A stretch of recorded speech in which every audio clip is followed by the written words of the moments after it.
Ashamaa akkam jirtu fayyaa keessanii nagaa keessanii haati keessan bareedduun keessan qashtiin keessan haati eebbaa akkachittee dhufteetti akkam ture gannaan akkam ture akkamitti darbee ani kaleessa silkii naa bitamee machii silkiitti nan ture warri viidiyoo silkii kiyyaan ilaalin azalan sinii godhaa dhaqaatii maashaallaa baga gammaddee haadha eebbuu baga waaqayyos gargaaree baga sii bitame naan jedha. Dhugaa rabbii ani silkiidhaan yeroo hunda baay'uma na qora silkii kanaan baay'umaan bu'aa ture meekamee itti milkaa'ii guyyaa lammaffaa silkiin akkasna jalaa ta'ee akkasan ta'e jettee akkam boonye jedhaati waaqayyoo gara laaftooppitti ol siyaa guddisu gara kaameraatti ol siyaa guddisu silkiidhuma kanas immoo siifaa baay'isu siifaa eebbisu naan jedha lakkaa guddina jala ba'e. Addunyaan kun burraa burreedha. Addunyaan kun burraa burree ayyaa addunyaan nana. Mana tokko foon fudhadhuu badi jedhamee ittiin ari'ama. Mana tokko immoo foon naa bitamuu dide jedhameet boo'ama. Ay addunyaa burraa burree. Fayyoo koo jiraanoo fudhattee galuu baate dhufeen fudhadha ishee. Anaan foon naa bitu jedheeniin kunoo ila ani ayyaana waggaa namatu foon naabitu ila gabaa oolaa nageessee akkasitti na agarsiise ija koo jalaa na dhabamsiise maraadhee cinqiin na qabee ani oolaan birrii kuma oolaa xiqqaashoon birrii kuma 16 birrii kuma 17 turte birrii kuma 17 qabu naan jedheet Oolanaan binnee, hindaanqoonaan binnee, isti ani ayyaana waggaa uumamfaa jedhee oole. Achi immoo fayyoon oolaas bittee, qircaas fidee fi hindaanqoos qalteetti faa jettee oolte. Garuu addunyaa burraa burree. Anasii naa bitamuu dide jedhee jechaa oole. Fayyoon immoo achi fudhadhuu badi. Fudhadhuu ta'u badi. Ani foon kee irraa dhimman qabaa. Dasittin ay fayyoo koo isaan koo fufurdoodha dhuguma keette bar isaan fufurdoodha booyyee fakkaata jetteen baga namni si jalaan jedhi baguma ofii keetii jetteen ofii keetii nyaattee booyyee fakkaata jetteen maali aji intaloo abbaan manaa akkas hin jedhamu lammaffaa too jedhi maal intaloo bakka ati dogoggorteetti sikkoo sitti hin qabna maali ofii keetii booyyee fakkaata anaan dogoggorsite. Anoo maal jedhuun qabalee fakkaatu maal furdaan eenyudha ijoollee.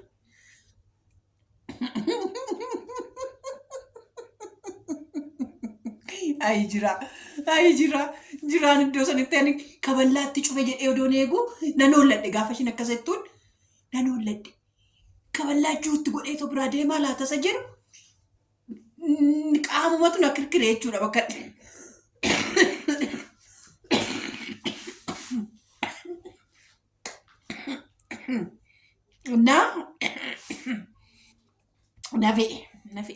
nafee fayyoo nafee sifte achitti inni gaafa inni foon diimina isaa murattee gurrichi godha odaan jiraa koo si bira jiraadhee si faana muradhee too nyaadheen jedhaa ture. Hay addunyaa kana tokko mana keessa teechiftee akkasitti jechisiifti tokko immoo netti.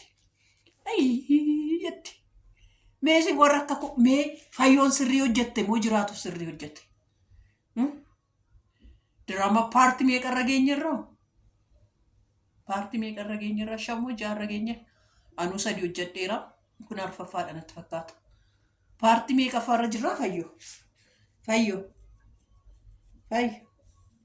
bakka sanitti kaballaa sitti maan dabarinii aktiingii jechuudha bakka sanitti bakka itti booyyeetti hin jettu san ji'oodoo sitti godhee jechuudha yookaan karaaktarii Itoophiyaa beektu miti keessa fakkeenyaaf amma dhugubadhaa seetiin bac akkas godha akkasaa jala godhee jechuudha la akkuma nama qaballaa xiffiittiin dhaheetti fakkeessee harka isaa irratti qalamii diimaa tokko itti godhatee dhap itti godhee iddoo kanatti jechuudha suuta jettanii akkasumatti jechuudha kalaalee attingii fakkeenyaaf iddoo kanatti qalamii ta'e harka isaa irratti akkas godhatee dhufeetuma akkasuma dama sirriitti si dheessu godhate akkasa sirra si godheera ta'ee akkam bareeda seetan. Jiraan irreebe jennee sila wala jechuudhaaf nuuf bareedaa ture. Tokko jedhe bakka itti sirreeffachuu qabdu. Bakka diraamaa waggaa barreessitu yaa kaballaan akka jiru barreessuu qabda ishee. Tole foon fuudhanii bichaa harii odoon ta'e bakka booyyee jette sanatti kaballaa sitti cufu bakka badasii fudhadhu badisiin jedhe sanittis immoo waan tokko qopheessuu qabdaa ture. Waan sanitti baay'ee bareedaa ture. Odoo bakka sanitti kaballaan itti cufameen bareedaa ture. Odoo bakka sanitti immoo ofii ishiitii gixxi gaafa singursha jedhuun san odoo anaati immoo jechuudha. Odoon ishii ta'e jechuudha. Gaafa inni mummuratee babbareessee bakka inni taa'eetoo nyaachuudhaaf ka'utti jechuudha. Fuudheen ija isaatti mixmixaa jiru godhaa ture. Teessee nyaattaa na bira jedheen jechuudha. Waan akkasii kan sisirreessis akkasii jechuudha. Gisee barreessitu akkasii sisirreessi. Amma jechuudha. Foonicha jechuudha. Foonicha amma akkamitti hodhumee bareeda sanitti fakkaate foonichi. Foonichi wayiin zalazaltee gaafa inni torbeedhaan dhufeetoo ijoollee gaafatu qaanxaatti kennitoo qaanxaa kee qoroxxami jedhin bareeda akkasitti bareeda. Torbeedhaan yaa ummachee dhufee ijoollee guyyaa jilbataa dhufee ni ilaalamtiire. Guyyaa afuriinis guyyaa shaniinis dhufee ilaalamtiire. Achi firiijii keessan godhiniiti fuudhii zalazalite qaanxaa godhii barbareef mixmixaan sirriitti gogsitoo gaafa inni dhufu qaanxaa sana akka banni qoroxxamu godhi. Mixmixaa fi ashaboo sirriitti sukkuuminiiti gaafa sirriitti sukkuumtuun mixmixaa fi ashaboon sun gubaa isaan booda kinittoo nama macheessutti kennitoo achuma manatti hin bafadhu mana bush. Mana bush. Akkasuma godhe bareedu meedaa wantoota keenya barreeffamni akkasitti barreeti baay'ee bareedaa jechuudha. Lammaffaa immoo jalqabuma isaayyuu maaliif manatti ol gashite foon baattee foon faana maariitu jechuudha. Foon baattee foon faana maariitu amma foon faana hariisitu nufin hin jettuu ni turte. Maal kun ijoollee diraamaan akkasii odoon si ta'e foon san odoon ana ta'e kan barreessituuni maaltu maaliif jechuudha. Meetti naa ergaami manaajara naa qacarattu. Akkuma kaameraa maanii qacaratti manaajara naa qacarattu maaliif itti naa ergitan garuu maal qaba? Yoo itti naaf ergitan maal gooti iddoo sanitti foon baachiftee kadhachiifti. Isgoo jedhee kadhata. Maaloo nagashii haadha ijoollee kooti foon fidee dhufee maaloo jedhee barriirra dhaabatee barriirra jilbeeffatee kaameraa maanii kee immoo karaa duubaa karaa fuulduraa awwaaraa silkii lama kamas goote isgoo maaloo jedhee odoo si kadhateefaa isa turre bareedaa ture. Manatti gashitee feestaalii keessa gootee amma faana ariitu akkasitti odoo waraabbattee baay'ee bareedaa ture. Garuu ati fuuteetti fudhadhuu badi amma jettu jechuudha. Odoo akkas gootee baay'ee bareedaa ture fayyoo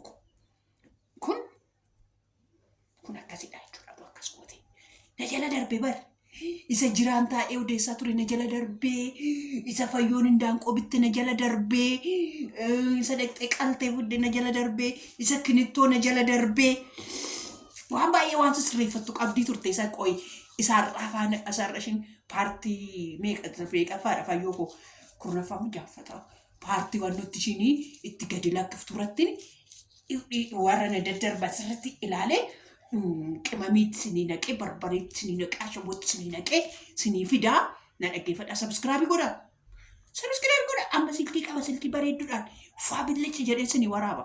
Hin dukkanaa'u akka duree jechuudha. Akka duree hin dukkanaa'u amma hin bareeda miti kun kaameraan kun hin bareeda maashaallah jedhame nan bareedaa niyyuu nan bareedaa kanaaf jechuudha.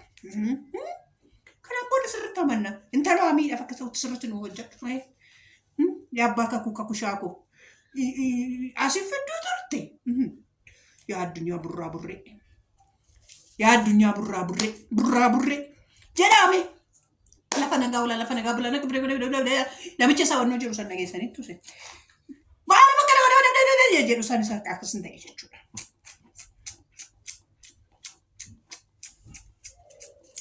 Anu kaartooniin kukkuti. Foon nagayee bariidhaan meeshaa irra maaltu na bansiisame? Foonicha laala mucaan koo akkatti dabu laala kan akkasitti bubbukaa'ee jira. Mucaan koo akkasitti goggaa nyaata nyaattu kuniin kun adoodee jira dhuga. Kuniin kun adoodee jira dhuga. Harki kun adoodee jira. Kuniin kun adoodee jira.